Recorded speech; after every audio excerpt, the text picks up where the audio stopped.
வணக்கம். இது ஸ்ரீவாரி ஜோதிட நிலையம் தேனியிலிருந்து உங்கள் பிரசன்ன ஜோதிடர் தேனி சிவா. நம்ம நிறைய விஷயங்கள் ஜோதிடத்தில் பார்த்துக்கிட்டு இருக்கோம், பார்க்க போகிறோம்.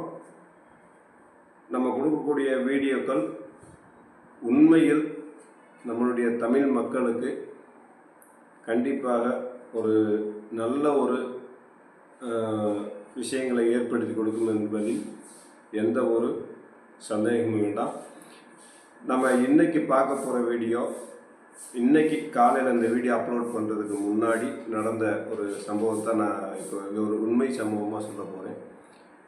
வந்திருக்கவங்க ஜாதகம் விருச்சக லக்கணம், லக்கணத்தில் கேது, 5ல் சூரியன். அப்போ லக்கணத்தில் கேது, 5ல் சூரியன். முதல் குழந்தை அவங்களுக்கு பிறந்திருக்கு, 2வது குழந்தைக்கு வாய்ப்பு இருக்கான்னு சொல்லி கேட்கும்போது அப்போ நம்ம அவங்ககிட்ட ஒரு கேள்வி கேட்குறோம்.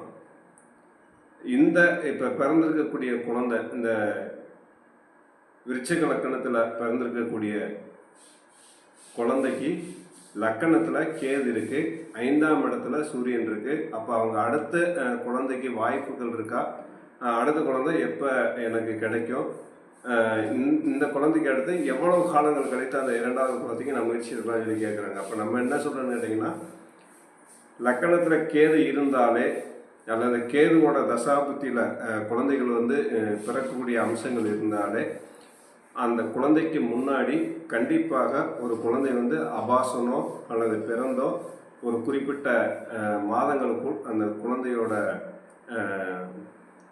ஜீவன் இந்த உலகை விட்டு பிரிந்திருக்கும் அப்படின்னு சொல்லி நம்ம அவங்ககிட்ட எடுத்து சொல்கிறோம். அப்போ அது உண்மைதான் சாமி. இந்த குழந்தைக்கு இப்போ பிறந்திருக்கக்கூடிய அந்த லக்கணத்தில் கேது இருந்து பிறந்திருக்கக்கூடிய குழந்தைக்கு முன்னாடி ஒரு குழந்தை இருந்து எனக்கு அபாசனம் ஆகிடுச்சு. அதுக்கப்புறம் ஒரு குழந்தை பிறந்து ஒரு குறிப்பிட்ட நாட்களில் அந்த குழந்தை இறந்து இப்போ இது 3வது குழந்தை சாமி. இதுக்கு அடுத்து எனக்கு ஒரு வாரிசு ஏற்படுமான்னு சொல்லி கேட்குறாங்க. அப்போ நம்ம 5ஆம் இடத்தை பார்க்கும்போது அங்கே சூரியன் உட்காந்துருக்கார். சூரியன் உட்காந்துருக்கும்போது நம்ம என்ன சொல்கிறோன்னு கேட்டிங்கன்னா, தற்போதைக்கு இந்த நீங்கள் கேள்வி கேட்கக்கூடிய அந்த ஜாதகமும் கோச்சாரமும் ஒன்றா இருக்குது. அவங்க கேள்வி கேட்கக்கூடிய நேரத்தில் ஜாதகத்தில் அவங்க ஜாதகத்தில் நம்ம ஆய்வு பண்ணுறோம். அவங்க ஆய்வில் என்ன சொல்கிறோம், என்ன வருதுன்னு கேட்டிங்கன்னா, கோச்சார சூரியன் எங்கே இருக்குதுன்னு சொல்லி பார்க்கும்போது கோச்சார சூரியனும் அந்த ஜாதகத்தில் இருக்கக்கூடிய ஜனனகால ஜாதகத்தில் இருக்கக்கூடிய அந்த சூரியனும் இரண்டும் ஒரே நாளில் ஒரே இடத்துல ட்ராவல் பண்ணுது. அப்போ நம்ம இப்போதைக்கு வாய்ப்பு இல்லை, கொஞ்சம் காலங்கள் ஆகட்டும் அப்படின்னு சொல்லிட்டு அவங்களுக்கு ஒரு வருஷம் கேப் விட்டு அதுக்கடுத்து ட்ரை பண்ண சொல்கிறோம்.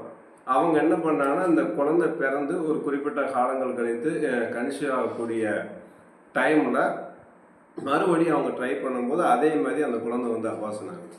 அப்போ நம்ம ஏன் அந்த விஷயங்களை சொல்கிறோன்னா, கோச்சார சூரியனும் லக்கணத்துலேருந்து 5ஆம் இடத்துல இருக்கக்கூடிய அந்த குழந்தை பாக்கியம் உண்டாகக்கூடிய கட்டத்தில் இருக்கக்கூடிய சூரியனும் இணைஞ்சு போகும்போது கண்டிப்பாக மிகப்பெரிய ஒரு பாதிப்பை கொடுக்கும் அப்படின்னு சொல்லி என்னால் உறுதியாக சொல்ல முடியும். இது அனுபவம். இன்றைக்கி இந்த வீடியோ அப்லோட் பண்ணுறதுக்கு முன்னாடி நடந்த சம்பவத்தை தான் நான் லைவில் கொடுத்துருக்கேன். அப்போ உங்களுடைய சுய ஜாதகத்தில் நீங்கள் குழந்தை பாக்கியத்துக்கு அப்படின்னு சொல்லி கேள்விகள் கேட்கும்போது கோச்சார கிரகங்கள் எவ்வாறு அந்த ஜாதகத்தை தொழுகிறதோ அல்லது ஜாதகருக்கு எவ்வாறு அந்த கோச்சார கிரகங்கள் கேள்வி கேட்கக்கூடிய நேரத்தில் அமைந்து வருகிறதோ அதுக்கு தகுந்தாற்போல் பலன் சொல்லும்போது அவங்க கேட்ட கேள்விக்கும் நம்ம சொல்லக்கூடிய பலனுக்கும் கண்டிப்பாக 100க்கு 99% ஈவனாகவும் ஒரே மேட்சாக இருக்கும் அப்படின்னு சொல்ல முடியும்.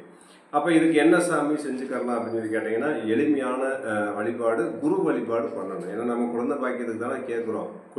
குரு வழிபாடு அல்லது திருச்செந்தூர் முருகப்பெருமான் வழிபாடு பண்ணி வரும்போது கண்டிப்பாக அந்த தாக்கத்திலிருந்து விடுபட முடியும் என்பதை என்னால் உறுதியாக சொல்ல முடியும்.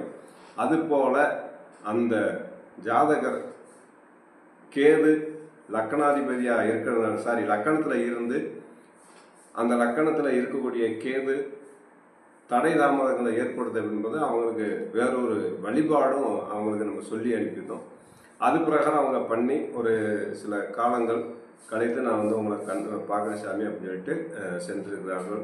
நன்றி, வணக்கம். மீண்டும் அடுத்த வீடியோவில் உங்களை சந்திக்கிறேன். உங்களிடம் இருந்த தற்காலிகமாக உங்கள் பிரசன்ன ஜோதிடர் தேனி சிவா. நன்றி, வணக்கம். வாழ்க வளமுடன்.